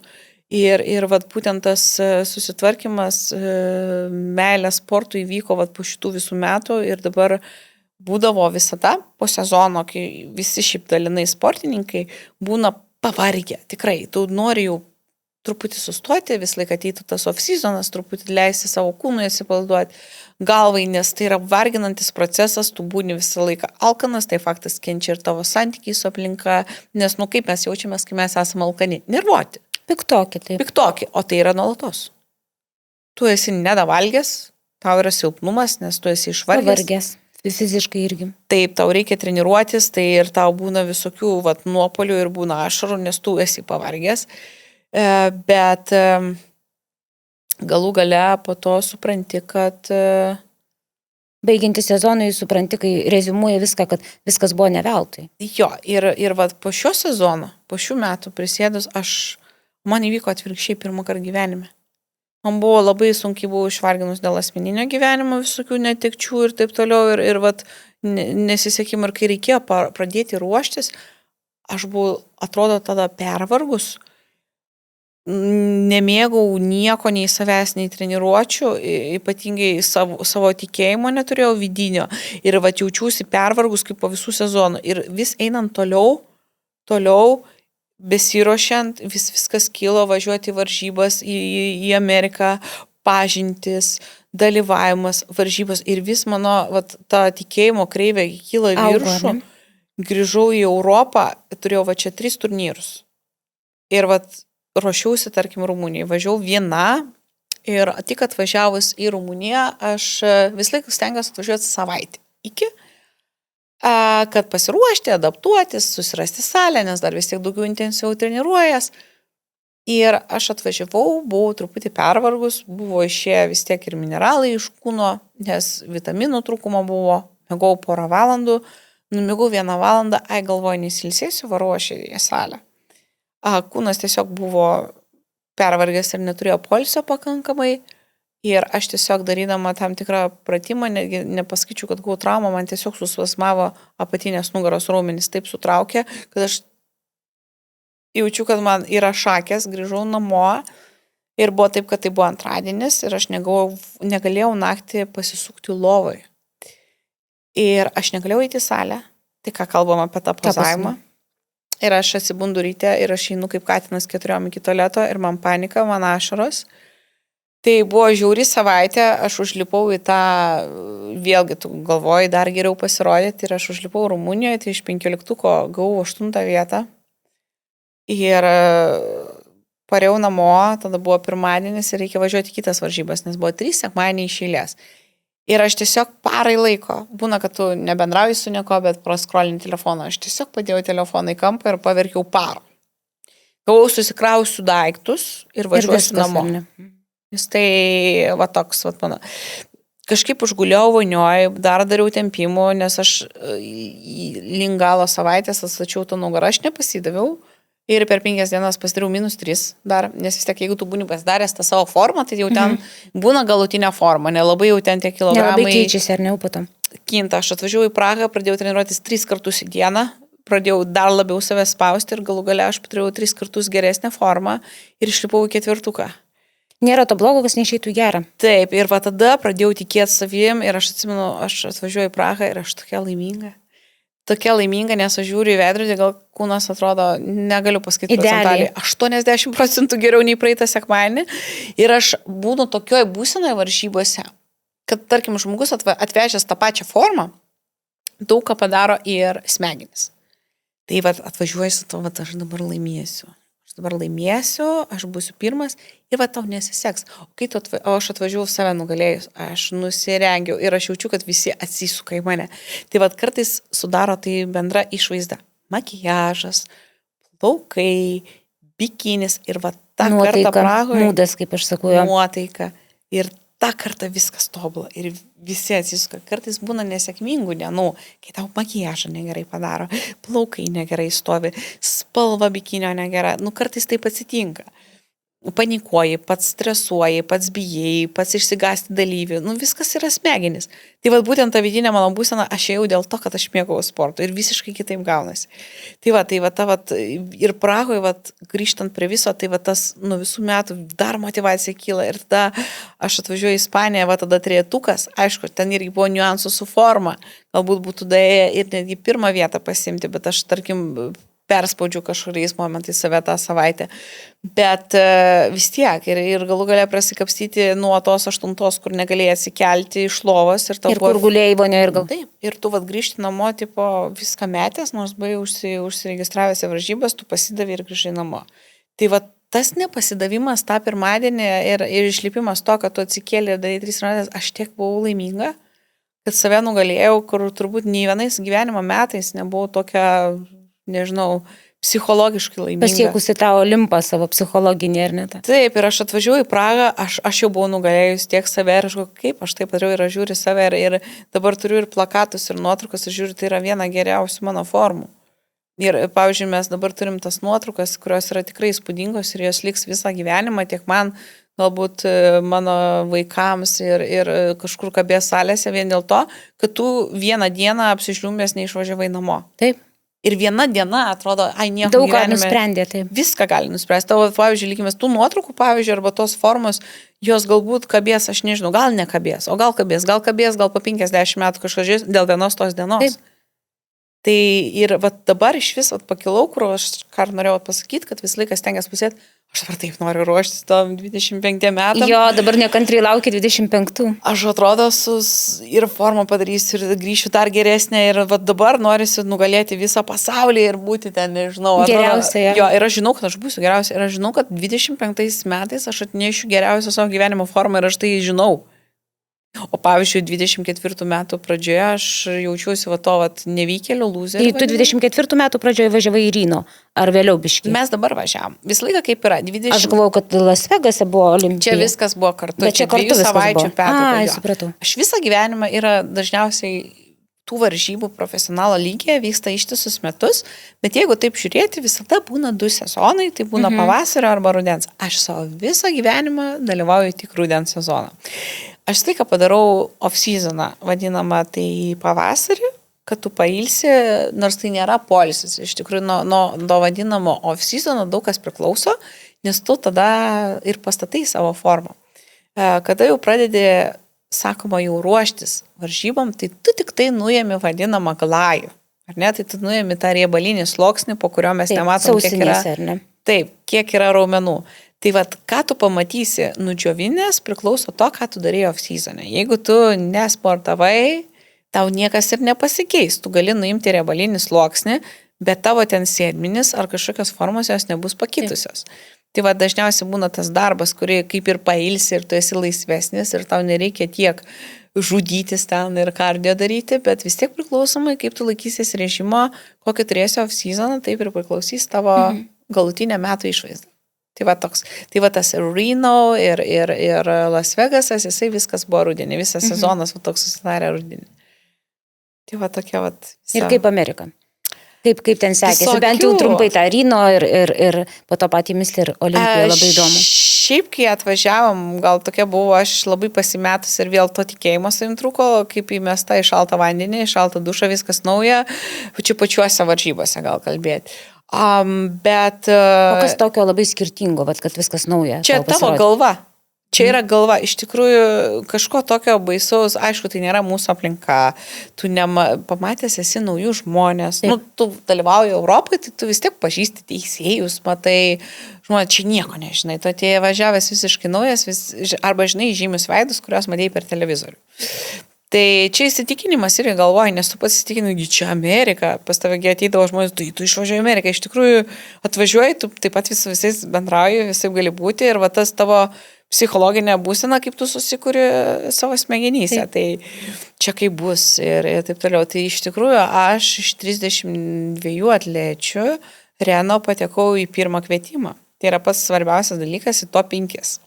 Po to jie mane truputį pakeitė ir įstatė mergaitę į 5 vietą amerikietę. Tai yra tam tikrų irgi galbūt politinių niuansų, nes skiriamės ten tik 1 tašku, bet vis tiek top 6 iš 31 Amerikoje. Tai yra kosmosas. Tada dar nesupratau, bet vis tiek tai yra ir vidiniai vandenys, ir žinomi ir nežinomi veidai, ir kas buvo prieš tai, buvo labai daug merginų, gal kokios 6. Nemylių kategorija irgi.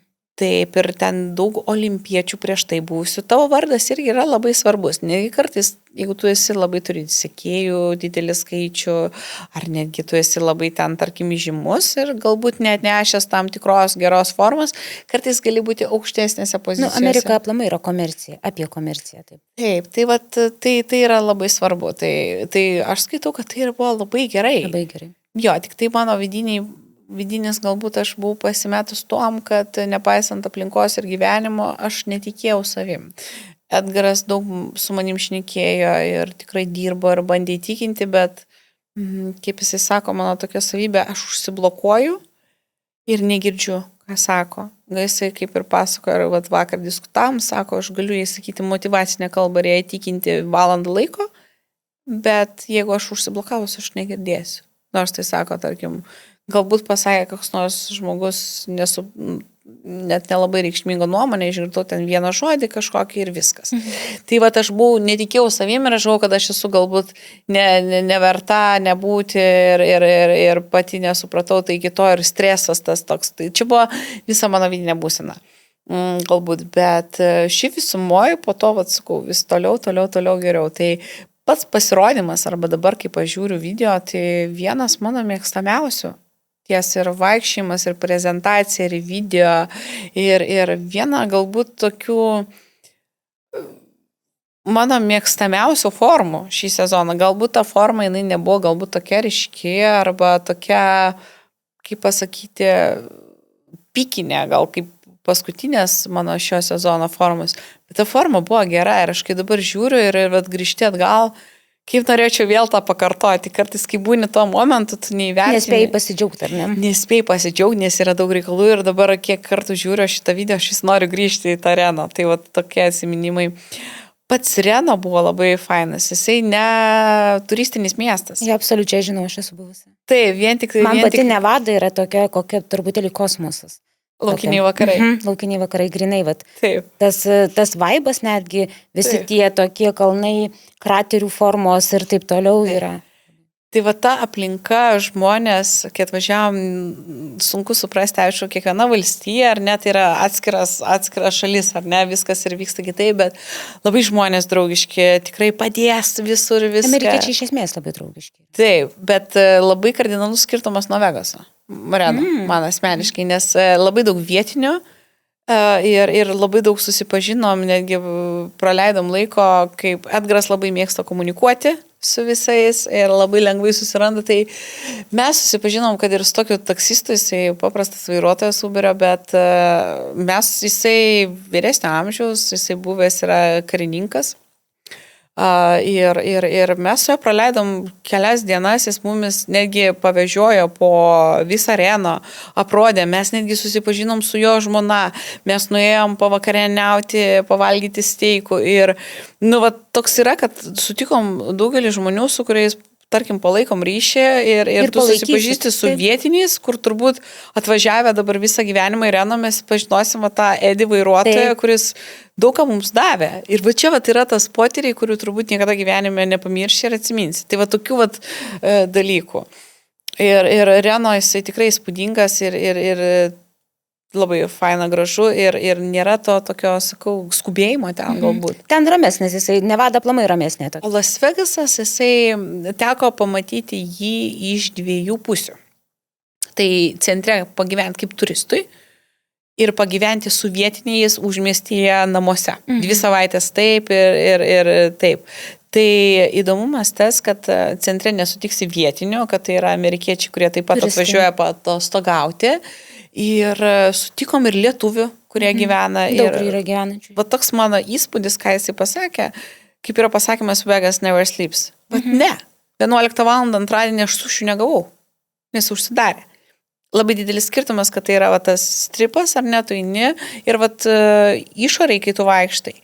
Viskas puikiai užsidarinėja, nėra ten viskas wow ir tai buvo man be galo keista. Bet Las Vegasas kas? Tai yra kazino.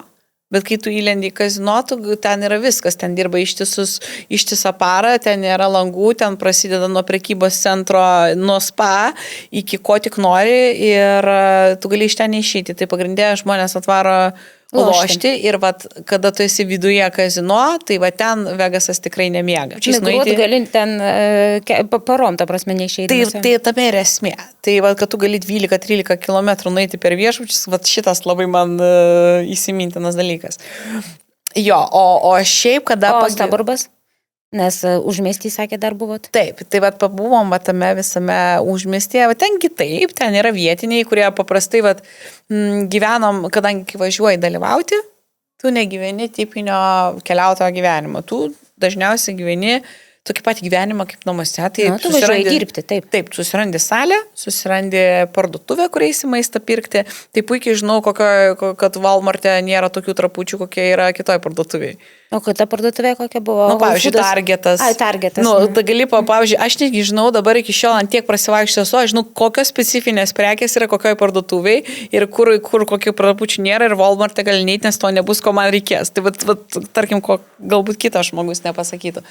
Tai toks įdomumas galbūt, kad ką ir kalbėjom, kad į Vegasą atvažiuoja žmonės siekti savo svajonės kažkokios ir žmonės yra šaltesni. Jeigu lyginti su kitom valstijom, ar ne, kad kiekvienas savo, vis tiek, kada gyveni ten, ar ne, visi bando prasisukti, surasti pažintis ir taip toliau, kad labai labai svarbu yra pažintis, kad tu ten turi suktis, bendrauti, taip pat ir kultūrizmo pasaulyje, kad yra specifinės tik tai 2 salės, kurios galbūt yra 2 mažesnės negu koks Gym Plusas. Bet pats Las Vegasas nėra didelis.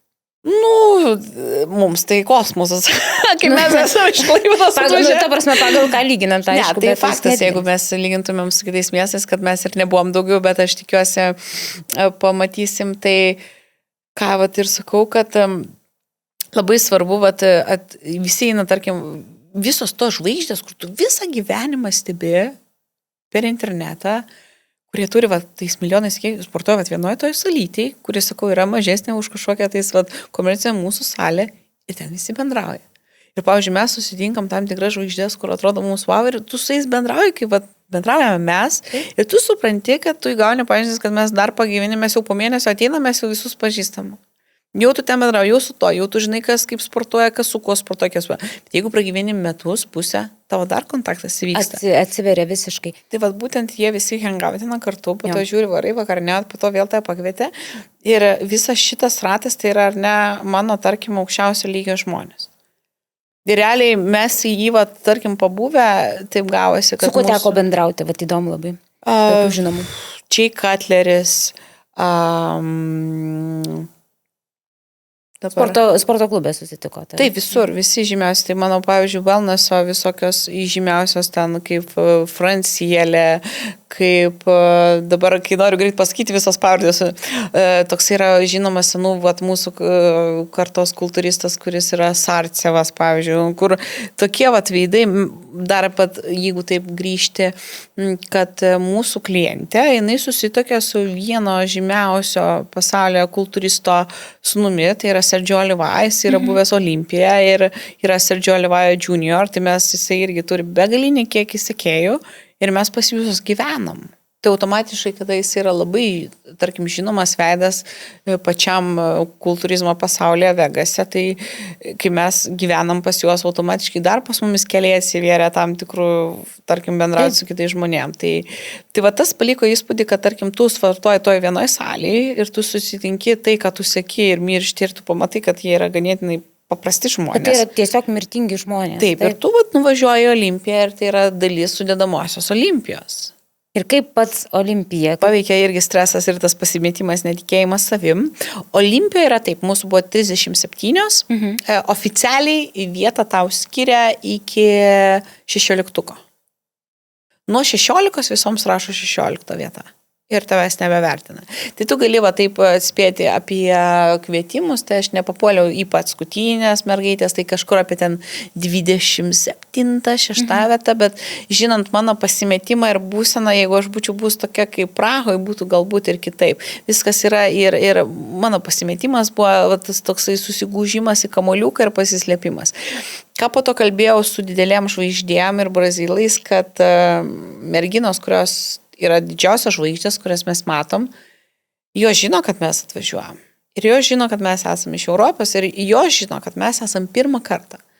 Nepaisant to, jos padarys viską, kad tu jaustumės nepatogiai ir tu labai jaustumės... pasistengs. Taip. Jo, ir jos galbūt tau nieko nesakys ir nereikia, jos elgsis taip, jos atsineš gėrimus, jos atsistos, jos stovės pačiam centre, jos pumpuosis taip, jos bus super confident, kas tave gazdins. Bet jos tiesiog tai darys galbūt specialiai. Tai glumins tiesiog turbūt. Tiesiog glumins. Ir vėlgi, tu kai atvažiavęs antrą kartą, tu jau žinai vidinę virtuvę, tu jau esi žymiai kitoks. Pirmą kartą atvažiavęs, tu viskas nauja, tu esi super excited, kad tu iš vis čia atvažiavai. Toks savotiškas spaudimas gaunasi. Spaudimas ir dar kitas dalykas, tu stovi su tom mergaitėm, kurios tu seki, aš nežinau. Tai yra tavo didžiausia svajonė buvo su jom nusifotografuoti ir tu stovi su jom, tai tu visų pirma pats esi įsitikinęs, kad jos yra geresnės. Antras dalykas, taip, ir jos yra super pasitikinčios savim ir va čia visas sužaidžia čia. Ir kartais va ta forma mūsų sukyla ir vadinamas yra toksai hormonas kortizolis, streso hormonas. Tai netgi jeigu jisai pas mūsų organizme sukyla, netgi viską valgydamas, gerai darydamas, tavo kūnas gali užplaukti, paleisti vandenį, taip neatrodyti. Tai vat, būtent ta vidinė visuma ir vat, tas išėjimas į sceną, tu išsigandęs, tavo akis išsigandusios, tu nepažiūrė teisėjus, kaip ir daugelis, kas mane žino, pažįsta, faktas matė mano pasimetimą tokį. Tai dabar aš tada galvojau, kad tai buvo daug blogiau, dabar žiūriu nuotraukas, blemo, kaip gerai atrodo. Visai gerai. Oi, labai gerai. Kas atrodė man, aš labai save džedžinau, nes pati buvau įsitikinus su to tikėjimu savim, bet dabar žiūriu, kokios fainos nuotraukos, kokios gražios nuotraukos, kas atrodė man, tada to momentu, blemo, visada taip atrodo. Tai čia turbūt tiesiog tos baimės akis didelės. Aš manau, mes su Edgaru stipriai keičiamės, nes tu pamatai, kad gali būti kitaip. O kaip su heitu Lietuvoje? Ar vis dar sulauki, ar taip ramiai? Bet nes vis tiek tu vedi Instagramą ir tų tokių pas mus burbuliuojančių jų vis tiek būna. Visai, nuo pat pradžio aš taip pripratau, nes netgi būdama labai liekna ir kuda, aš tada jau sakydavau, tu ten baisiai atrodai kojas. Tai jie prasme dėl išvaizdos tau? Jo, tarkim, ar ne, jokį pavyzdys, bet per tiek laiko vis tiek, kai tu turi tą savo socialinį burbulą, per 10 metų susiformuoja tavo auditorija. Ir pas mane jau puslapyje, nebent užklysta iš kažkur, tie, kurie mėgsta parašyti savo nuomonę asmeniškai, bet tai būna labai jau retai tikrai. Ir pavyzdžiui, jeigu lyginant su savo pradžia, kai aš paprastas vaikas pradėjau kelti kažkokias, tada buvo ažiotažas, nes viskas keičiasi, nauji postai ir taip toliau. Ir aplinka nepripratus kažko, nors ten būdavo 55 metų kilogramų mergaitė įkėlė pritupimus. Tai nei tu ten raumeningas, nei ten raumenų ir gerai atrodai, kas liečia čia visuomenės standartą. Nepalyginsi kaip dabar, ne vis tiek tai išvaizda, jinai galbūt iššaukinti labiau ir ne visiems priimtina ir tai yra normalu. Bet vis tiek per tą tavo socialinį tinklą yra susiformavęs tas burbulas ir tave seka žmonės, kurie tave mėgsta, žino, domisi, patinka, ar yra kažką kartu veikia ir nėra. Heitas atsiranda ten, kur įkeliu ne aš. Pavyzdžiui, tai yra, kur yra ne mano žmonės. Straipsnį parašo koks nors, tarkim, Delfi, ne? Ir automatiškai sulauks komentarų, nes yra didelės klaida žmonių ir ten bus kažkur mučiutė, kokia seka tą patį, ir ten tas, ir tada parašys nedėkvačių komentarų, kaip šlyštų baisu ir taip toliau. Irgi sakau, tai būna labai dažnai vyresnio amžiaus moteris, patys didžiausi mano heiteriai, moteris nuo 65. Bus... Aš manau, kad jos aplamai yra pačios didžiausios heiteriai. Tai visiems jos matyti jau nebeturi ką veikti, jos tada heitina. Bet įdomu, ir tai yra su ta karta kažkas. Jie matyti daug praleido ir toks kažkoks pavydas matyti atsiranda. Ir tas pats yra, va, tarkim, sporto klubuose, jos labai mėgsta aptarinėti, nes yra tikrai pensininkai, jie faini, jie turi, tarkim, eina į grupinės treniruotės kažkur ir labai faini, jie turi savo veiklą, nes dažniausiai eina todėl, kad ten eina jų draugės ir jos turi savo veiklą. Bet joms patinka šnekėti. Jeigu kažką aptarinėti, kas nors pasikeitė, o Jėzau, kodėl čia taip yra, kodėl čia tą namą pastatė, bet kokiam temom. Tai vat, ir vat, būtent jos nebijo išreikšti nuomonės ir parašyti ir jiems atrodo, kad tai yra normalu. Pavyzdžiui, parašyti, kad šlykšti, arba, pavyzdžiui, bet kokią dainininkė įkėlė ar ne nuotrauką. Visiškai nesvarbu, jo. Arba įkėlė kas nors Eurovizinę dainą. Nu, kaip pavyzdys. Į visą laiką pakomentuos, fui kokia šlykštinė nesuknelė. Nu, bet taip yra. Nu, aš dažniausiai sakau apie tuos heiterius, kad jie daugiau yra net ne apie tą žmogų, kurie komentuoja, bet apie save patį. Matyt, jie taip išsivėmė. Nu, jiems taip lengviau spazmas išeina toks. Bet va, tas, jos iš tikrųjų nuoširdžiai joms šlykšti tą suknelę ir va, jos reiškia, kaip aš sakau. Aš mačiau, tarp kitko, jūsų suknutę, kur buvo vakar, kur kažkas komentavo. Aš galvoju, ne, nu čia yra viršūnė viskam. Ten buvo prikolas. Šiaip ta moteris, ne prikolas, ta moteris, su ja viskas gerai, jinai galbūt tiek nepiktybiškai, jinai mane seka ir mes rašėm, esmė aš ten dėjau prieš tai, kaip ėjau matuotis suknelę ir tas suknelės pasiuvimas, kurį aš vakar dėvėjau, jis man puikiai tiko ir aš žinau, kad gerai atrodys, o prieš tai buvo jinai tokia pati, tik tai buvo su tokiom rankovytėm ir man ten gavos taip, kadangi pas mane vis tiek yra pečiai, tada susistojo va čia toksai gumulas ir aš ten specialiai įtempiau raumenis. Nu, tokia gavos, tokia, kaip tu save pastatysi į pozą ir atrodo, tos grinai kaip kultūristas įtilpin, nu, tikrai ne kaip, bet ten buvo prikolinau ir žvengiau. Ir jinai tada man parašė į komentarą, o Dieve, nusimkit greičiau tą suknelę. Ir dingo tas stories ir aš nesupratau apie ką, nes aš prieš tai buvau įkėlus. Aš irgi nesupratau, nes aš kaip jūs įdėjot, galvojau, graži mergina su graži suknelė, ką reiškia, nustrenkit. Taip. Ir aš po to nesupratau, po kokiu jinai to storių parašė ir aš dar turiu tokias prikolnas tigrinės kelnes, kurios man patinka. Ir aš galvoju, kad jinai tikrai parašė apie tas kelnes, nu čia normalu, leopardas, adidasas, toksai, nu flemais, toksai turi priderinti jį. Tai galvoju tikrai jinai apie tas kelnes. Ir aš jį užmečiau klaustuką ir jinai rašo suknelę, jūs tokia graži figūra, bet galbūt ne tą vietą dėjau ir jinai jo parašė, tikrai ta suknelė jums šlykščiai netinka.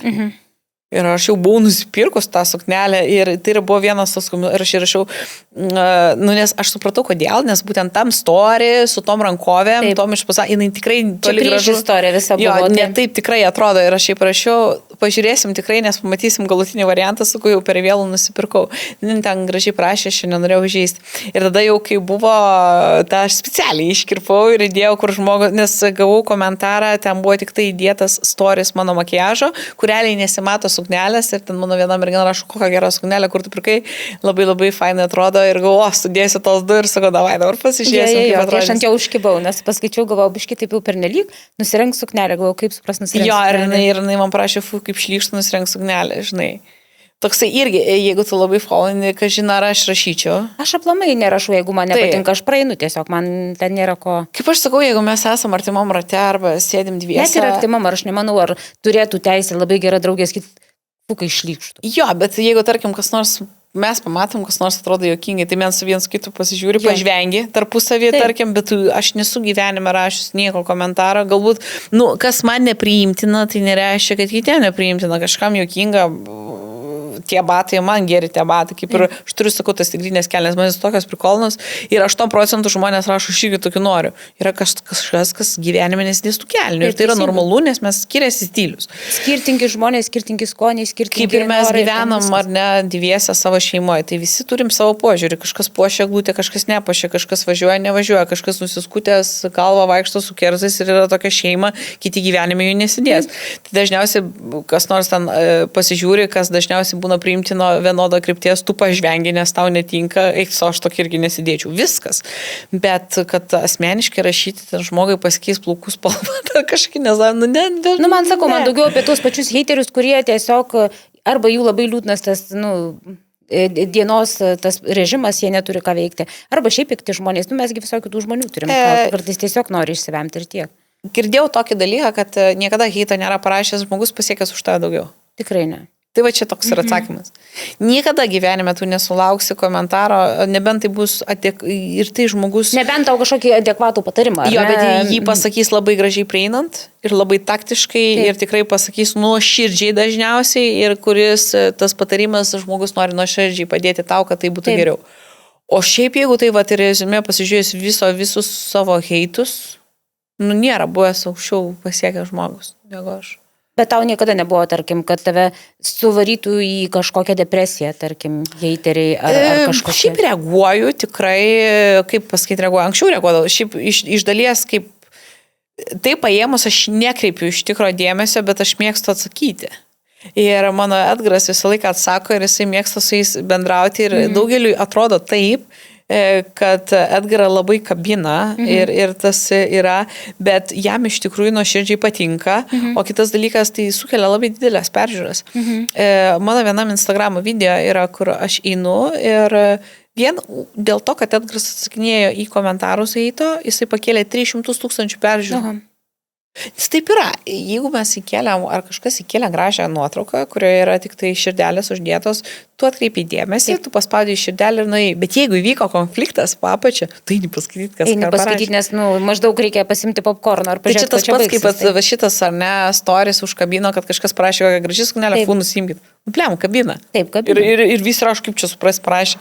Tai va čia yra tokie momentai, kurie iš tikrųjų galbūt... Savotiškas žaidimas gaunasi. Jo, ar aš ten labai atkreipiau dėmesį. Iš tikrųjų, jo, tas komentaras jau buvo po visko, kai nusipirkė suknelės, bet aš puikiai suprantu, kodėl jinai parašė. Nes būtent ten tas storis, sakau, to pozavimo buvo tam tikras, kodėl visiškai kitaip pateikė ir kitaip atrodė. Ko aš ir norėjau specialiai padaryti, kad jinai neatrodytų gerai ir kad išlystų sparnai iš po suknelės ir ten buvo, aš specialiai žvengiau, oho, kaip mergaitiškai. Nes ten taip ir neatrodo, ten yra makijažas, susivėlė plaukai ir trapėsi šviečia, tai visiškai kitaip atrodo. Tai jo, ir kartais heitas iš tikrųjų jo labai daug kas vengia, bijo, veikia psichologiškai. Galbūt man tą padėjo užsiauginti skūrą Edgaras, jisai kaip tik išmokė, kad heitas gali padėti tau. Naudos tau duoti, ar ne? Taip. Ir žmonės kartais labai blogai daro, kad paslėpia, trina. Kaip tik, reikia kartais pavažiuoti. Aš vis laiką atsakau to pačiu. Atrodo kaip vyras. Kodėl atrodo kaip boba? Kodėl, arba būna prašo pas tave. Ta prasme, veidrodinį tą klausimą. Visada aš tai darau ir dažniausiai nesako, kodėl tavo kojos kaip pas kumelę, kodėl tavo kojos kaip pas gaidį. Taip. Ir prasideda. Nes kažkodėl pasakyti tau tiesiog jam bet gauti atgal nepatinka. Nepatinka ir visą laiką aš darau tą patį, prasūtą taip ir niekada nesiteisinį. Niekada nereikia rašyti, oi, čia aš užsiminėjau, kol darys, neįdomu, nereikia teisinti. Tai toks kaip karališka šeima Britanijos, ar ne, pas jos pagrindinė taisyklė yra niekada nesiteisinti ir niekada neatsiprašinėti. Tai va, ta tokia taisyklė tikrai heiteriams mažiausiai reikėtų teisintis ir jeigu paklausė kodėl, tai jiems nereikia atsakyti kodėl. Nes jeigu dažniausiai naini pasižiūri ir viskas matas, tai jeigu jo labai plonos kojos, jį tikrai užgaus. Tikrai užgaus. Ir tada jis to... Aš tikrai abejoju, kaip tu ir sakei, kad kažkoksai fitneso čempionas ar ne, tau kažkokią komentą duos apie kojas, aišku, kad ne. Irgi, aš manau, kiekvienoje srityje, kur tu bedirbtum, tai yra ne tik pas lietuvius, visur. Visi, jeigu toj pačioje srityje dirbi, tai dažnai žmonės tave mėgsta, kai tau sekasi prasčiau. Bet dažnai būna, kai tau aplenkia ką nors. O kaip tu tvarkėsi su populiarumu? Nes heitas tai yra lengva, tu su juo špaguojasi ir viskas. Edgaras o populiarumas kaip labai gatvėje šaukia šiandien. Dabar yra tas, aš kaip galvojau, kad būčiau čia super, aš vis laik sakau, čia mes mūsų niekas nežino. Man atrodo iš tikrųjų, gal netgi anksčiau atrodė, kad kažkas žino, kai nežino, o dabar kažkaip man atrodo, kad niekas nežino. Nes man labai būna keista, kai dabar irgi sako, kad ta žino, tu žinai, kad gali žinoti, bet labai, labai yra įdomu, kai kažkas pasako, taigi čia kaip ir viena mūsų mergaitė, jinai atlieka praktiką, nes jinai bus kinezoterapeutė ir pas savo dėstytoją atėjo. Tai jinai jau žinojo, kad jinai yra dalyvavusi varžybose su mumis ir nes tai dėstytojai buvo pasakę kažkokie tais bernai, kurie ten mokosi. Ir tai man atrodo keista, kad gali tokie žmonės žinoti. Tai to kažkokio populiarumo galbūt... Gal tu tiesiog stengiasi nepastebėti? Aš jo nejaučiu, aš nejaučiu, man neatrodo, kad žmonių tiek mane žino. Kaip pasakoma, būna keista. Bet kartais Edgaras sako, kad aš prieš jį, tarkim, sako, tu čia vėl nuosi užžiūrėti, palauksi ten, vakar sako, palauk, 3 mėnesius, vėl čia kaip bus off-season, pažiūrėsim tada. Jo, bet tai galbūt anksčiau aš galvojau, kad mane taip atrodavo, kad liktis Lietuvoje daugiau žino, o dabar atrodo iššiai, kad apie mūsų šiandien niekas nežino. Aš manau, kad žino, nes jeigu aš tiek sulaukiau visų aš sakau, jūs ką, visi Klaipėdoje, visi taip gerai žinot, sako, tai mes žinom, mes klaipėdiečiai. Taip, Klaipėdoje, jeigu yra kažkoks šiaip geresnis specialistas, geras daktaras, visi žinom. Pas ką naitaigi, šis mūsų žodas, ten koks, visi dauguma būna, nes, sakau, nedidelis tas. Ir šiaip kultūrizmo, nėra pas mūsų toksai visus žinomesnis veidus, žmonės, kurie sportuoja, žino, nes tokia sritis, kur reikia, kaip ir manau, Vis tiek jūs tarpusavį labai gerai komunikuojat visi. Vat ką ir kaip kur, nes sakau, yra žmonės kartais kaip tik, aš labai šiaip norėčiau ateityje ar kažkur, norėčiau, kad kultūrizmas labiau sietųsi, kad žmonės labiau būtų artimesniai, galbūt čia yra toksai labai savo sportas. Vienišio, ar ne? Ne tiek, kad vienišio labai visi turi mylėti save, nes viskas yra savo. Labai sunku būti labai geriausiam pasaulyje ir atiduoti daug kitiem. Dažniausiai jie visi yra pasiemantys žmonės, ar ne, nedavėjai. Nedavėjai, taip. Nes jeigu tu galvosi apie kitus, neišeis padaryti geriausias pasaulio formas. Turi apie save galvoti. Visur, kiekvienam žingsnė. Pirmas, kada aš pavalgysiu, kur aš mėgosiu ir kur jūs eisit. Nes man. Jeigu tu duosi kitiem, tavo tiesiog nebus. Tai tavo treneris ir tavo vyras yra toksai, kuris viską duoda tau. Taip yra ir taip ir jeigu būtų tų žmonės, netgi užsiminėjantis kultūrizmu ir jie labai norėtų visko savo, nebus iš jų labai aukšto lygio, nes jie konkuruos tarpusavyje ir taip yra. Ir vis tiek, ką dar supratau, kad iš tikrųjų žmonės, kurie yra, jų niekas nemato, tų žmonių, kurie yra šalia atletų, ypatingai šalia pasaulinio lygio atletų ir taip pat mes pasipykstam ir kalbėjom su kita pora, kurie yra buvę, kad, tu pykstės, tai yra normalu. Normalu, taip. Kada tu esi arba aš esu pervargus ir Edgaras sako, tu mane atsibodai, aš to tiek visko darau, tu nieko nedarai, taip yra ir tu taip galvoji, bet tu turi būti labai supratingas ir aš galvoju, ant kiek irgi žmogus turi suprasti, kiek tam žmogui darančiam sportas reiškia. Taip. Ir labai dažnai, kiek žiūriu, moteris, kurios yra pasiekusios ir turi šalia savęs vyrą, tai tas vyras arba yra labai didelis fanatas to sporto, arba gerbėjas, arba buvęs kultūristas. Nes jis labai turi daug atiduoti. Jo, ir jie dažniausiai tie šalia esantis labai myli sportą šitą. Taip. Tiesiog myli ir jie tai leidžia. Bet koks kitas žmogus, atsiranda labai dideli konfliktai, kur, pavyzdžiui, žmogus nori sudalyvauti ir gyvena paprastas žmogus, kuris galbūt jisai nėra blogas. Su to žmogumi yra viskas gerai, bet jisai nėra mylintis šitą sportą žmogus ir fanatas, kuriam sportas Fanatizmo reikia labai daug, ar ne? Taip. Visiškai. Jam tas sportas galbūt, gal jis eina į salę, bet jis tikrai nesižudo ir jam tai nėra gyvenimo prasmė ir kažkas tokio. Ir viską suprasti, visus, tarkim, kada tu nori valgyti, kada pykti, kad tau reikia tos valgymus suvalgyti, kad reikia įti daug treniruotis, pradeda įvykti daug konfliktų. Taip. Ir dažnai būna žmonės pradeda labai skirtis, pyktis ir visko būna. Tai yra labai daug. Ir šiaip aplamai paprastai poroje daryti vieną karjerą yra sudėtinga. Taip. O čia dar plus jinai labai tokia disciplinuota, sakysim, ar ne, ten tos valandos, poilsis, nuotaikos, krūviai. Taip, visada yra tas pats per tą patį ir dabar, pavyzdžiui, yra sekmadienis, aš jau turiu apgalvoti, kur aš padarysiu savo treniruotės ir jau dabar mano pavyzdžiui, ne, mes turim, mano antra pusė atvažiavus, ar ne, kaip ir laisvas laikas ir mes turim be galo daug draugų čia ir norim su visais pasimatyti, dabar žinau, apie ką mano mintis sukasi, kad aš turiu bėgti, pravažiuoti, suvalgyti tūną ir kai man spės suskaičiuoti laiką, kas mus paims ir varyti trenkį.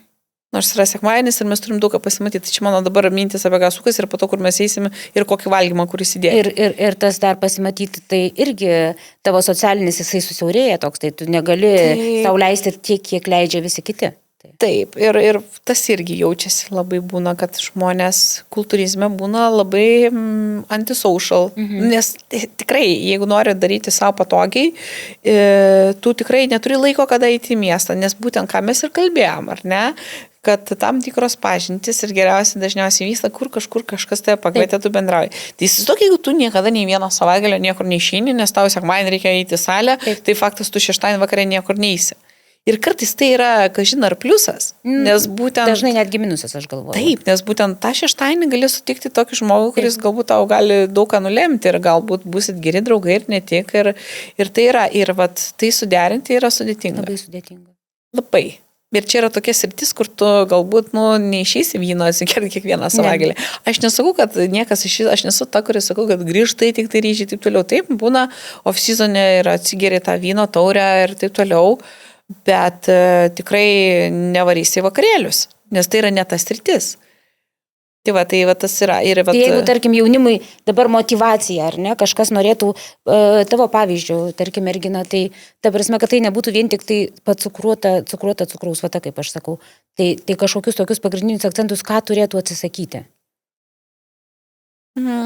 Svarbiausias yra tikslas įvertinti, galiu galbūt dar vieną prieiti iš asmenės patirties ruošiant žmonės, kad mes pamatom tą tik tai grožį, ne, tą cukrinę vatą, pamato tas nerealias bikini merginas, kurios nėra per daug raumeningos, kurios švytė ant scenos ir daugelį tai tokį požiūrį sukelia socialinė medija, kur visi kelia viskas tik tai tobulą.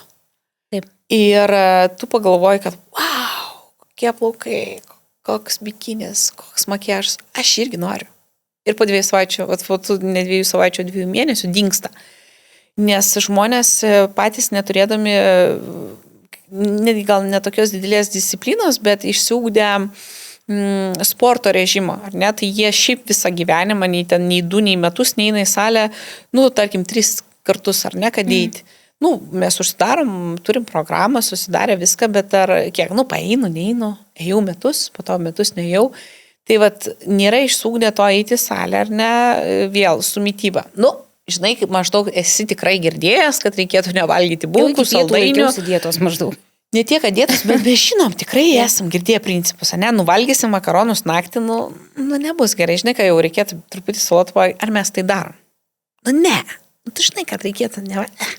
Jo, tai čia yra, nesi išsūgdęs kažkokių mitybos principų ir tu ateini ruoštis. Nes tu pamatėjai, nori, atrodo, tą mergaitę, ir sakyti viskas iš karto. O tu dar esi biški toks saušalą, ne, tai mėgsti išvaryti miestelį, taip toliau. Supranti, kad tau viskas užsidaro. Ir taip žmonės, iš tikrųjų taip nėra, bet tau taip atrodo. Nes sulik pirmą dieną tau iškart viską pakeičiam. Tai realiai tu nebuvai įgūdęs eiti į salę, tau čia su valandom sustatė kiek į salę, eiti dar kokius 5 kartus 4. Sustatė iš karto, tu kartais atpavalgydavai pusryčių iš karto, o čia griežtai tam tikri pusryčiai ir tik tai tą valandą ir tik tai toks maistas. Negali pasirinkti ten sumuštinis, ar būtent tiek gramai svertis. O čia tu buvai pripratęs, nueisiu, galbūt sveikai pavalgyti, bet galbūt nueisiu aš į tą kavinę, yra sveikų alternatyvų. Nereikia valgyti ten kažkokio taukino maisto, yra tikrai neblogų salotų, ir kas, kad yra to padažiuko, ar yra kokie grill kepsniai, visai. Gali pasirinkti. O čia yra ne, čia yra 12 valandą tiek ir tiek gramų, kalakutiena ir tik tai tiek gramų, ir tik tai tas. Ir per 1 minutę tave taip sustato į tokius didžiulius rėmus, kad galvoji, tu savo, kokia čia nesąmonė. Bet tarkim, ir galima suprasti tą žmogų, kodėl, nes jisai taip negyveno.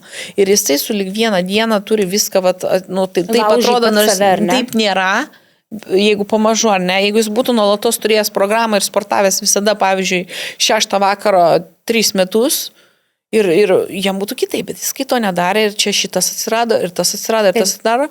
Ir įsivaizduokit, dar pradeda treneris varyti ant tavęs, nes pamato, kad tu išvaręs esi į miestą, o automatiškai, kaip ir tas žmogus gali varyti į miestą, bet automatiškai tavo režimas kenčia. Būtinai gali ir nevartoti alkoholio, bet jisai nepalsės. Nepalsės vien tik. Jisai neišsineš savo valgymų, reiškia, vėlgi, tai tavo forma priklauso, nes vėl tavo pilnumas, kaip tavo kūnas atrodys, kiek gaus maisto. Pavyzdžiui, jisai sekmadienį į salės neturės jėgų. Jisai nepatūps, nes nebus palsėjęs ar dar kažko nepadaręs. Ir tai jis sukasi į vieną burbulą. Ir tu kaip jisai pamato, kad realiai galbūt visas galimybės turi, bet nieko fainaus nėra. Ir mes tada įeinam į tą periodą, kur aš pasakau, kad tai yra labai labai sunku, taip atrodo, nes taip atrodo mūsų smegenyse. Jis ką tik gyvenai taip, pačiu viską priboja.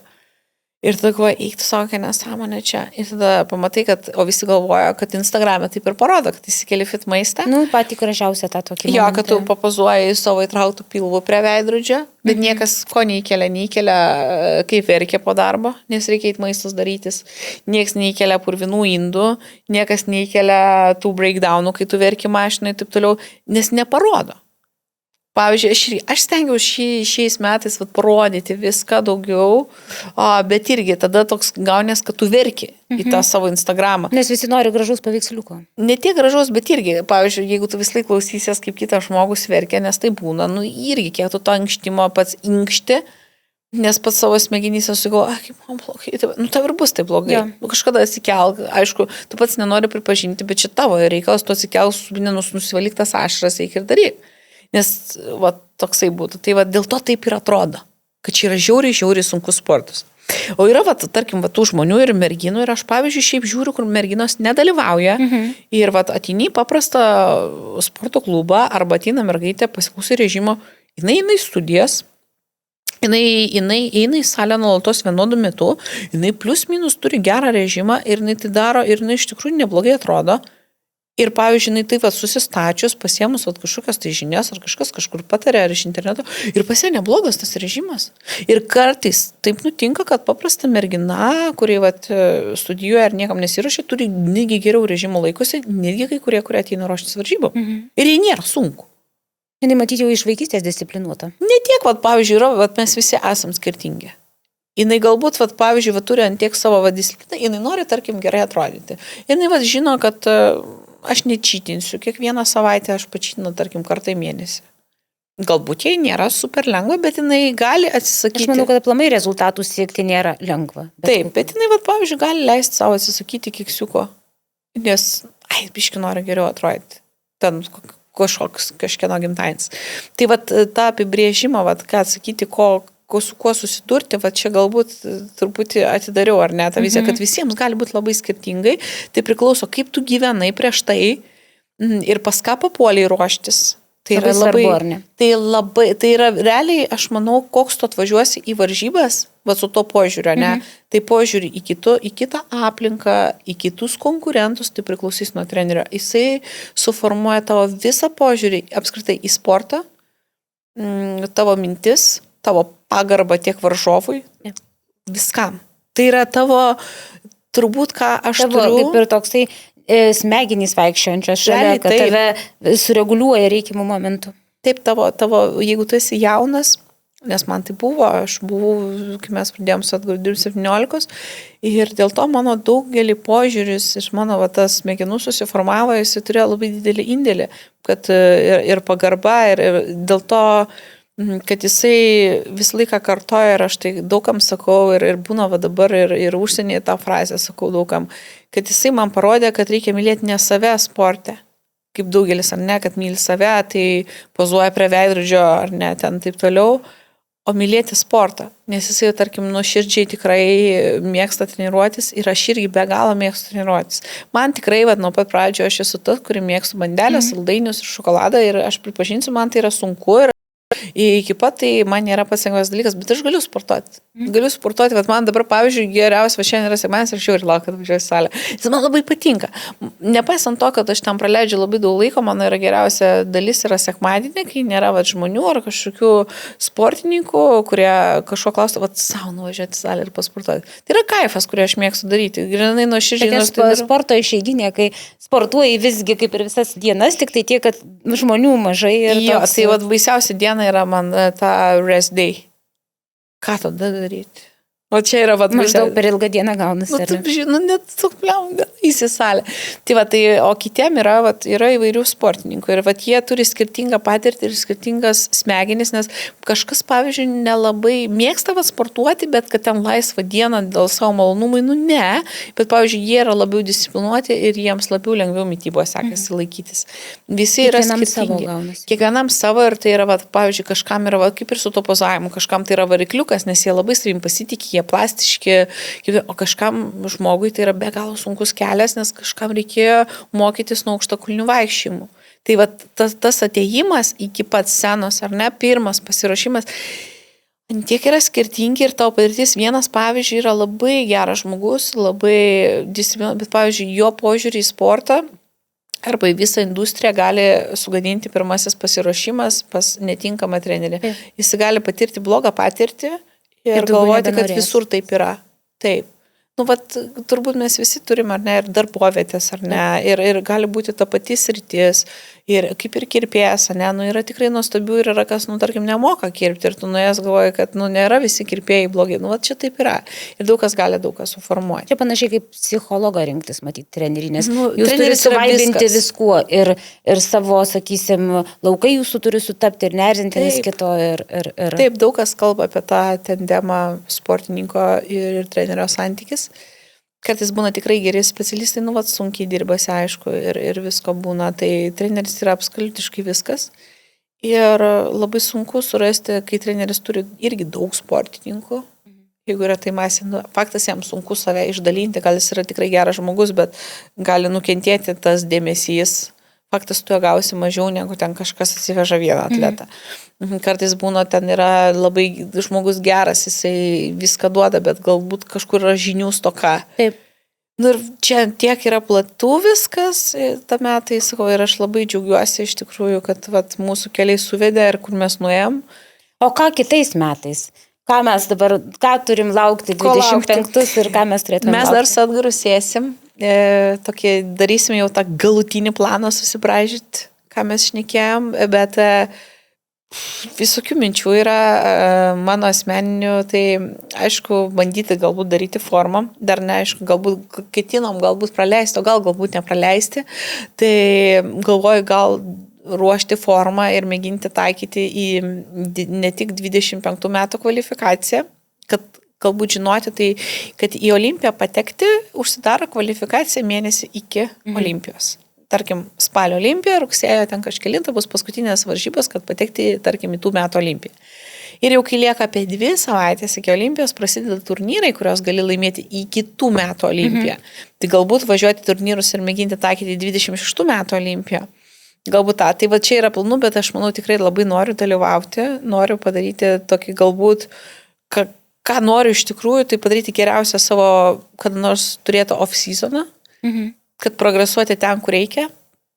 Ir tai, vat, ką ir sakau, kad mano pasitikėjimas, meilė sportui.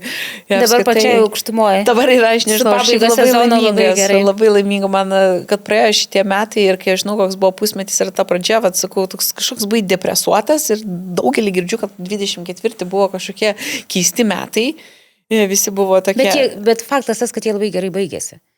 Taip, ir aš kažkaip dėl to labai su ta nuotaika, aš labai tokiam kalėdiniam vaibė, man tai viskas patinka, aš taip noriu kalėdą, aš nežinau, kas dabar, aš nesu dabar tas niurus, atsiviepęs lietuvis, aš tokia bandau būti laiminga ir reglutė jau papuošta ir toks... Ir pats mūdas kalėdinis. Mūdas kalėdinis ir atrodo nauji planai ir norisi kažkaip ir to žmonės daugiau įkvėpti, nes tikrai pusę metų esu dingusi, kas liečia savęs atidavimą kažkam, tai norisi kaip ir kėliau postą duoti, prisiminti, kad moteris būtų gražios ir iš vidaus, ir iš išorės, kad duoti tą vidinį pasitikėjimą visiems, pasidalinti su tuo, žinai, kad patikėkit savim, nes tai yra svarbiausias dalykas. Tai tokie planai, kad bandysim užkariauti, aš manau, tos 25 metus. Jeigu jūs 25 Las Vegase būsite, tai aš surinksiu tikrai, surinksiu lietuvių palaikymo komandą, atvažiuosim į Las Vegasą su plakatais palaikyti. Taip, nes Las Vegase mes kažkaip ta bendruomenė labai tokia išsibaršius lietuvių, ne tokia didelė. Nėra nedidelė labai. Labai nedidelė, taip, būtent Las Vegase, kas liečia, nes kai pasižiūrite, Čikagos lietuviai. Čikagos lietuviai tai galbūt daugiausiai, yra New Yorko lietuviai. Taip, labai daug. Bet aš tokia daugiau lietuviai iš visur, tai iš ten biški pažįsti, tai tokie. Tai labai ačiū, kad atvykai, nes tu esi toks nerealus motivatorius. Čia ne tik man, nes aš sakau, aš kai dėjau apie tave prašymą, man atsiuntė tiek gražių žodžių, kad, ta prasme, tai sako moteris, kuri tikrai motyvuoja visus veikti. Ir čia jau vien tik tave pažiūrėjus supranti, kad negana pasakyti, ai, šiandien nuotaika, supranti, kažką tai pakelti užpukolį nuo sofos ir nieko nenuveikti. Tu esi nerealus motivatorius, be viso to dar labai graži ir labai šiltas žmogus. Ir mes labai laukiam tavo naujų pasiekimų, nes čia dar tik kelio pradžia ir aš tą matau. Nes tu esi dabar tam starte, kada tu praėjai lūžius ir vėl išėjai į Olimpą. Tai va, tai dabar yra tavo tiesiog ėjimas link Olimpo ir kiti metai bus tokie geri, patikėk. Taip. O aš sakau, jeigu tikrai susitiksim Misterį Olimpijoje, tai realiai tikrai padarysim plakatus ir eisim sirgti. Nes yra planų, tai galvojam tikrai vykti taip ir į Ameriką ir galbūt padalyvauti ir mąstom apie Pietų Ameriką ir tą, kodėl ne. Kodėl ne? Jo, ir aš manau, galbūt tiesiog ir pasimatysim.